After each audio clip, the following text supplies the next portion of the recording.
Guys আজকের আমাদের সাথে রয়েছেন মিস্টার সৈকত। উনি দেখাবেন যে মার্কেটে কীভাবে ব্যাক টেস্টিং করে দেখাতে হয়। মার্কেট হয়ে যাওয়ার পর তোমাদের অ্যানালাইসিস করাটা খুবই জরুরি, ব্যাক টেস্টিং করাটা খুবই জরুরি। তো মার্কেটকে ব্যাক টেস্টিং করে দেখাবেন।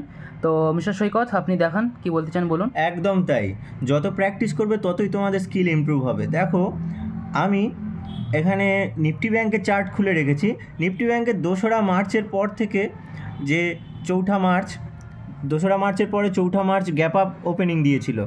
ওপেনিং দিয়ে কিন্তু মার্কেট থেমে থাকেনি, সোজা র্যালি দিয়েছে একদম। তো এখান থেকে অনেকে ফোমো ট্রেডিং করে এখান থেকে ট্রেড ধরতে পারতো, কিন্তু আমি বলবো ওটা হাইলি রিস্কি। কারণ মার্কেট 9:15 পর থেকে যথেষ্ট ভোলাটাইল থাকে।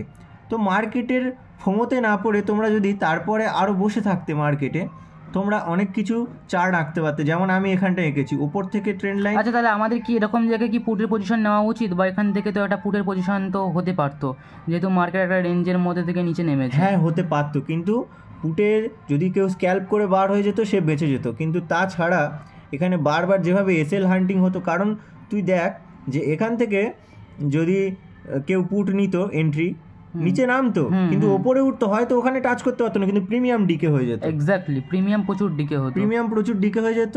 আর এসএল হিট হয়ে যাওয়ার পর দিনের প্রথম ট্রেডটাই যদি লস হয়ে যায়, সাইকোলজিতে ইম্প্যাক্ট পড়তো। একদম। তাহলে তার থেকে বেটার যা হচ্ছে হতে দাও। সকাল থেকে এখান থেকে তারপরে 9:32, 9:34 হতে হতে মার্কেট 9:52 কাছ থেকে কিছু সাস্টেন করা শুরু করেছে। এবং আমাদের কোথায় সজাগ হওয়া উচিত যে পুটের ট্রেন্ডটা বন্ধ হয়ে গেছে। এক্স্যাক্টলি গাইস, আমি এই কারণেই বলি যে মার্কেটে তোমাদের প্রথম 9:15 পর থেকে সঙ্গে সঙ্গে ট্রেডে এন্ট্রি করা উচিত নয়। প্রথম আধ ঘন্টা কি 15 মিনিট দেখো যে মার্কেট কোন দিকে যাচ্ছে। ওই সময় হাইলি ভলাটাইল থাকে, কোন দিকে যাবে ধরা যায় না। তো একটু ওয়েট করা উচিত, তারপর মার্কেট কোন দিকে যায় সেটা তোমাদের দেখা উচিত।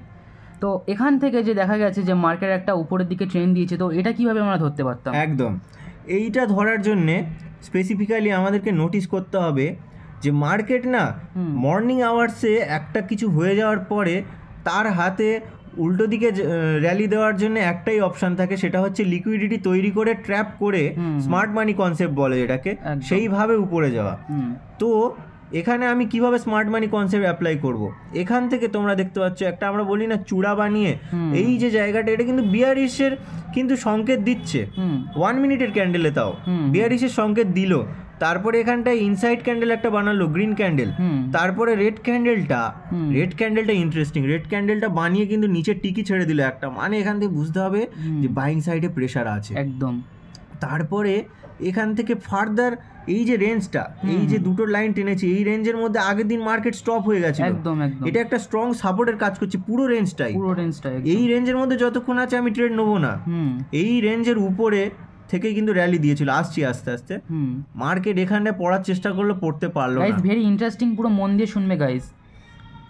এখানটায় পড়তে পারলো না, টিকি একটা ছেড়ে দিল, উইক মানেই ও উপরে প্রেশার আছে, ঠিক আছে, একদম উপরে প্রেশার আছে, শ্যাডো বলা হয় হ্যাঁ। তারপরে মার্কেট এখানটা স্লো হয়ে গেল বারবার। তারপরে কিন্তু এই জায়গার পর থেকে, এই যে একটা বড় গ্রিন ক্যান্ডেল বানালো, এরপর থেকে কিন্তু একবারও এই লেভেলের নিচে আসতে পারেনি একদম। তাহলে তোমরা এখানে যখন স্লো হয়ে গেল, দুটো জিনিস দেখছো, এখানে একটা বড় গ্রিন ক্যান্ডেল, তারপরে এখানটা একটা বিশাল বড় উইকওয়ালা গ্রিন ক্যান্ডেল একদম। এমনকি তারপরেও রেড ক্যান্ডেল বানিয়েছে, মানে এখানেও কেউ পুটে এন্ট্রি নিয়েছে। কারণ সে হয়তো দেখেছে যে ওপর থেকে বেশ নেমে আসছে, আরো নামতে পারে। হ্যাঁ, আর এক্স্যাক্টলি গাইস, এখান থেকে দেখতে পাচ্ছি যে চ্যানেল একটা বিশাল মানে স্পাইকের সাথে ব্রেকআউটও দিয়ে দিয়েছে। তো এই ব্রেকআউটটা ধরতে পারবো কি করে? ব্রেকআউটটা ধরার কায়দা হচ্ছে যে এই যে ক্যান্ডেল, অনেক সময় কিছু ক্যান্ডেল দেখলে বোঝা যায় সেটা অপারেটরস ক্যান্ডেল। এখানে যেমন একটা হ্যামার ক্যান্ডেল বানিয়েছে, যেটা জানি যে একটা রেড ক্যান্ডেল থাকবে আর একটা হ্যামার থাকলে, তারপর যদি একটা গ্রিন ক্যান্ডেল থাকে তো সেটা বুলিশ মুভমেন্ট দেখায়। তো এক্স্যাক্টলি সেই স্ট্রাকচারটা এখানে দেখিয়েছে। আর তাছাড়া এখানে একটা সাপোর্ট রয়েছে। তো প্রথমেই বলবো যে এখান থেকে যে ব্রেকআউটটা দিয়েছে, সেই ব্রেকআউটটা তুমি যদি নাও ধরতে পারো, তারপরে এখান থেকে যদি এন্ট্রি নিতে, তাও সেখান থেকে প্রফিট পেতে পারতে। কেউ যদি আর্লি এন্ট্রি নিতেও চায়, এখানটায় তো মানে এন্ট্রি নিয়ে নেওয়াই উচিত। এই যে গ্রিন ক্যান্ডেলটার বড় শ্যাডো, তারপরে তো তোমার স্টপ লস থাকবে এই শ্যাডোর নিচে। তুমি দেখবে এই রেড ক্যান্ডেলটা তোমার কিছু যায় আসে না কিন্তু, কারণ তোমার স্টপ লস থাকবে এই জায়গায়, আর রেড ক্যান্ডেলটা কতই বা নামতে পারলো, বা তোমার তো স্টপ লস আরও নিচে থাকতে পারে তুমি যদি বাঁচিয়ে চলতে চাও, অথবা তোমার এই রেড ক্যান্ডেলটা হয়ে যাওয়ার পরে তুমি ইমিডিয়েট যে গ্রিন ক্যান্ডেলটা তৈরি হলো ছোট করে, এ তো ডোজি, এত ছোট ডোজি, মার্কেট ন্যারো ডাউন হতে হতে একটা ছোট ডোজি ছেড়ে দিয়েছে, এই সিগন্যালটা তোমাকে ধরতে হবে। ধরলেই শার্প মুভমেন্ট তুমি হয় এখানে বার হয়ে আসতে পারো, অথবা তুমি আর একটু হোল্ড করে এই অবধি চলে আসতে পারো। আচ্ছা তুমি যদি এটা ছেড়ে দিতে তোমার, তাহলে সেই একইটা গেন করতে তোমার এখানে তুমি এন্ট্রি নিতে, এখানে ছেড়ে দিতে, বেশ ভালো র্যালি। এর থেকে বেশি আমি বলবো যাওয়া উচিত নয়। কারণটা কি? কারণ হচ্ছে, আমি লাইনটা টানি, এখানটায় তো ডে হাই ছিল সকালের, একদম ডে হাই ছিল সকালের, তাহলে তুমি একটা জিনিস, মার্কেট নিচে নামলো, এখান থেকে ডে হাই টাচ করে দিল, তুমি যদি সেফ ট্রেডার হও তোমার এর থেকে বেশি দরকার নেই, তুমি ছেড়ে দিলে। আমি এটাকে ডিলিট করবো একটুখানি, দরকার নেই এখানে। তো তারপরে এবারে এটো গেল কল সাইডে, একদম মার্কেট কিন্তু প্রতি মুহূর্তে কিছু না কিছু বানিয়ে একটা করে বড় ট্রেড দিচ্ছে, তো আমাদেরকে সেই স্পাইকটা ধরতে হবে।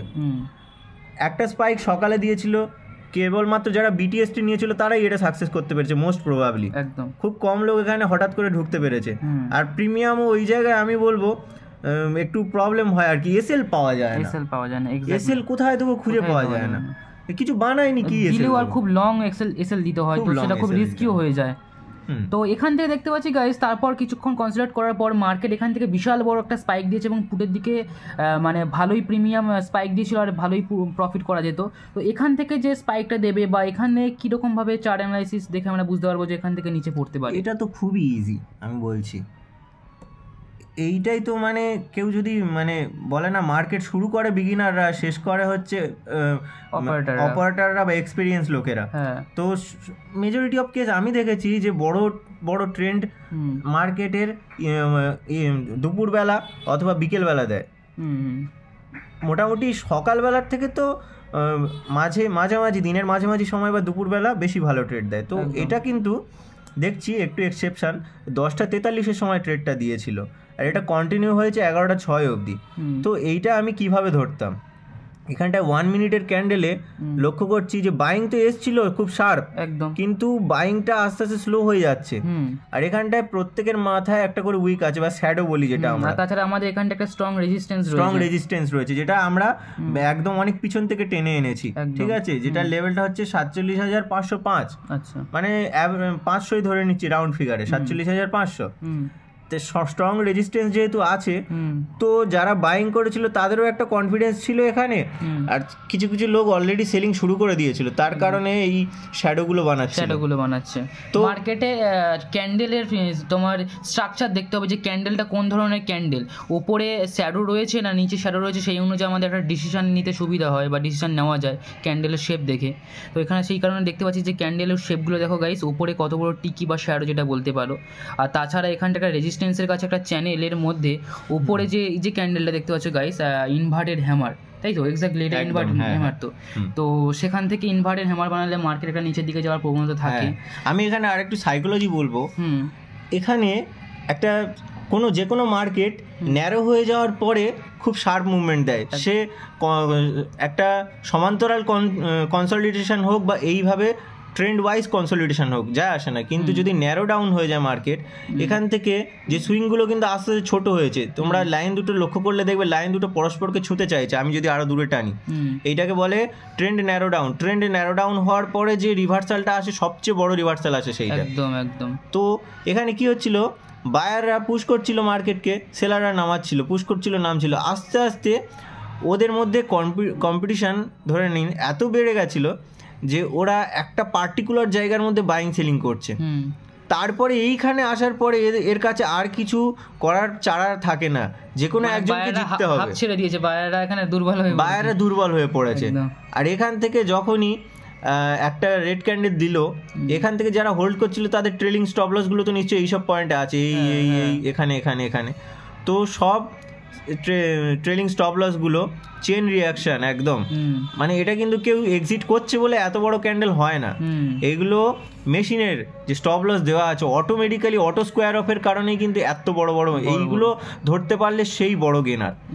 তো এইখান থেকে যখন র্যালি দিল, তোমরা ধরতে পারতে কোন জায়গায় হয় এখানে ধরতে, এখানে ধরলে তোমাদের পুরো র্যালিটা ক্যাপচার করতে পারতে। আচ্ছা যদি এটা নাও ধরতে পারতে, এইটা যে নামলো এই অবধি খুব বড় একটা স্পাইক দিল, তোমার হয়তো প্রিমিয়াম প্রচুর স্পাইক দিল, তোমার মনে হবে যে কেন এন্ট্রি নিলাম না, কিন্তু এই যে শ্যাডোটা বানালো না, এত উপরে উঠলো, স্পাইকটা সঙ্গে সঙ্গে অনেকটা ডিকে হয়ে যায়।